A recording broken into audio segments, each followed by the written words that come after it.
യൂദന്മാരുടെ രാജാവായ നസ്രായൻ നാം ഈശോയെ, ഇടിയിൽ നിന്നും മിന്നലിൽ നിന്നും ഭീകരമാം കാറ്റിൽ നിന്നും പെട്ടെന്നുള്ള മൃതിയിൽ നിന്നും ഞങ്ങളെയെല്ലാം രക്ഷിക്ക.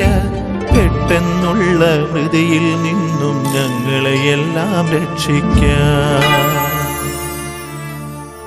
യൂദന്മാരുടെ രാജാവായ നസ്രായൻ നാം ഈശോയെ, ക്ഷാമം ദുരിതം ഇവയിൽ നിന്നും പടരും വ്യാധികളിൽ നിന്നും അപകടമരണം തന്നിൽ നിന്നും ഞങ്ങളെയെന്നും രക്ഷിക്ക. അപകടമരണം തന്നിൽ നിന്നും ഞങ്ങളെയെന്നും രക്ഷിക്ക. യൂദന്മാരുടെ രാജാവായ നസ്രായൻ നാം ഈശോയെ, കടലിൽ കരയിൽ വാനിൽ ഭൂവിൽ നിന്നുടെ നാമം പുലരട്ടെ. ഉന്നത വിളവും സർവൈശ്വര്യവും നാളിൽ നാളിൽ വളരട്ടെ. ഉന്നത വിളവും സർവൈശ്വര്യവും നാളിൽ നാളിൽ വളരട്ടെ.